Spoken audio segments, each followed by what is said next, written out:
안녕하세요. 부자된 매직TV 시청자 여러분. 오늘도 이렇게 소중한 시간을 내오시고 제 영상을 시청해 주셔서 감사합니다. 오늘은 2025년 7월 4일 저녁 시간입니다.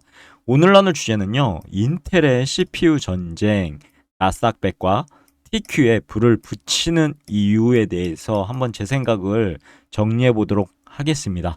그 전에요. 어, 오늘도 보더 셰퍼의 이기는 습관에 대한 그런 내용을 한번 나눠 보고자 합니다. 어, 지금 여러분께서는 어떻게 살아가고 계신가요? 지금 오늘 한 일들이요. 몇 년 후 당신을 만들어낼 겁니다. 이 영상을 보시는 여러분들께서 지금 하신 일이 몇 년 후에 지금 여러분을 만들어내는 거죠.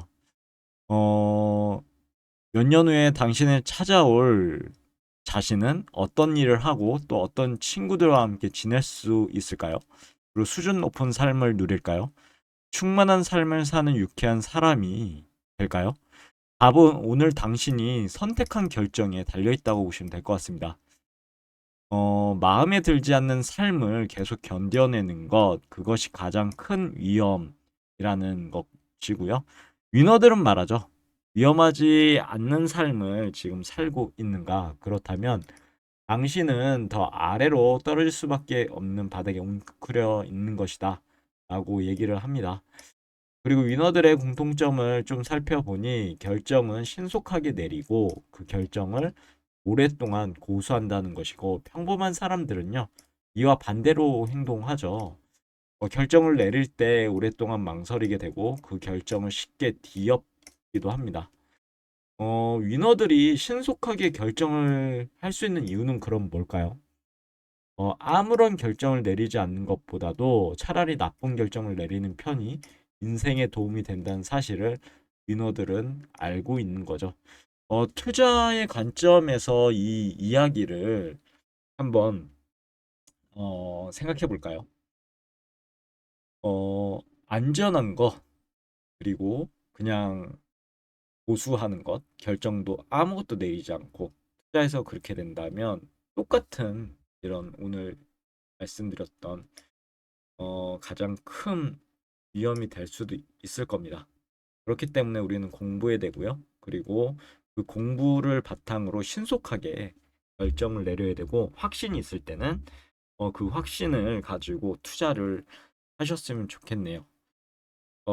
그럼 본격적으로 오늘의 내용 한번 말씀드려 보고자 합니다. 최근 인텔의 데스크탑 프로세서 시장에 대한 소식이 들려왔는데 올 하반기 에로우 레이크 리프레시가 출시된다. 그리고 현재 시장에서 AMD에 고전하고 있다. 라는 내용이 지금 를 이루고 있습니다. 표면적으로 특정 기업의 부진으로 보일 수 있는 이 소식 여러분들 어떻게 생각하시나요?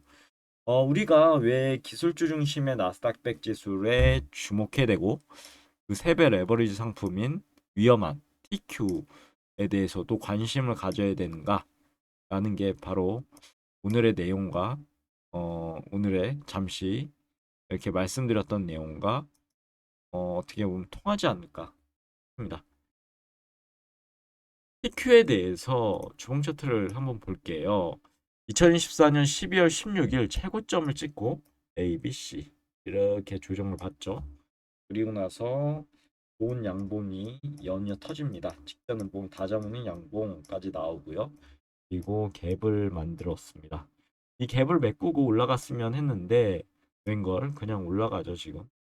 이 리스크가 좀 있는 것 같습니다.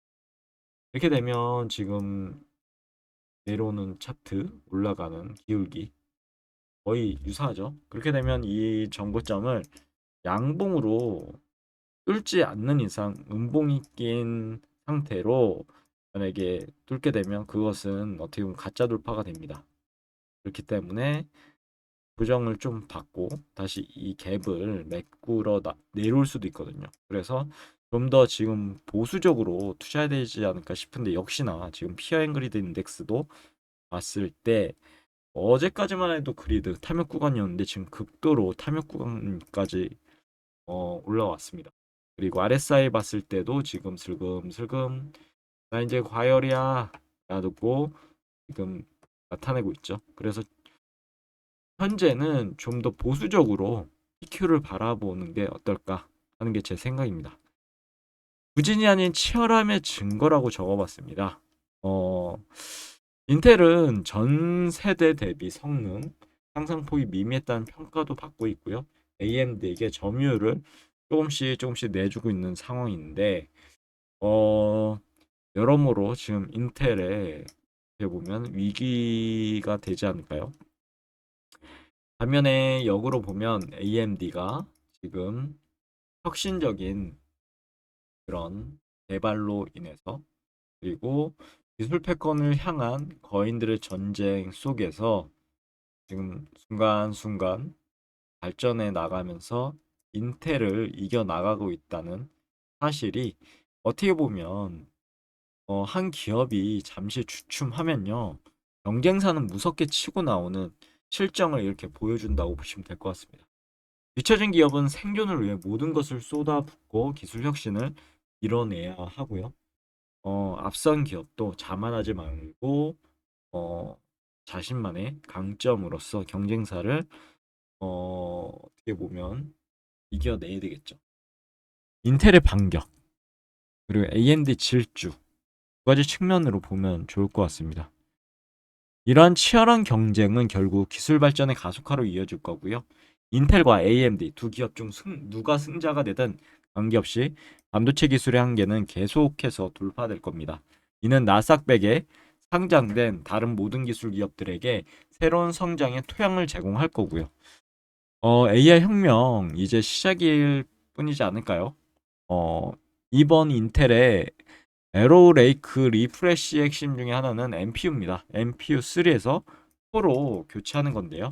이는 단순한 부품 교체가 아니라 AI 시대로의 전환을 상징하는 중요한 변화가 되지 않을까라는 게 제 생각이고 지금까지 AI는 엔비디아가 GPU를 장악한 데이터 센터 중심이었지만 하지만 이제 모든 개인용 컴퓨터와 기기에서 AI가 구동되는 온 디바이스 AI 시대가 조금씩 열리고 있다고 보시면 될 것 같고 인텔과 AMD의 NPU 성능 경쟁은 바로 이 새로운 시장을 선점하기 위해 어떻게 보면 포석이 되지 않을까라고 생각하고요. 나스닥백 지수의 다음과 같은 상승 모멘텀도 제공하지 않을까 싶습니다. 우선 새로운 수요를 창출할 것 같다. 그리고 소프트웨어 생태계를 확장할 것 같다. 그리고 데이터 처리량이 증가되지 않을까. 이렇게 세 가지 관점으로 정리해 봤습니다. 온 디바이스 아이디 좀 봐야 되겠죠. 한번 쭉 읽어보시면 좋을 것 같고요. 나스닥백 한마디로 혁신의 집합체가 되지 않을까. TQ는요 그 믿음의 증폭이라고 저는 보고 있습니다. 나스닥백 지수는 단순히 100개 기업의 목록이 아닙니다.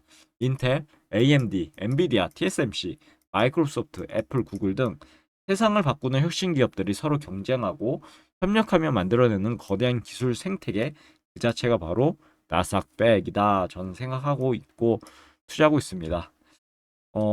한 기업의 위기는요, 다른 기업의 기회가 되고, 반도체의 발전은 소프트웨어와 플랫폼 기업의 새로운 비즈니스 기회 또한 제공하게 됩니다.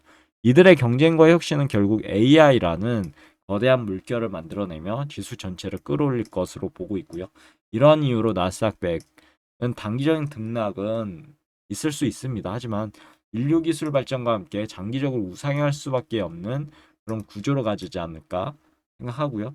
TQ 같은 경우는 바로 이 나스닥백의 1일 수익률을 3배로 추정한 레버리지 ETF죠.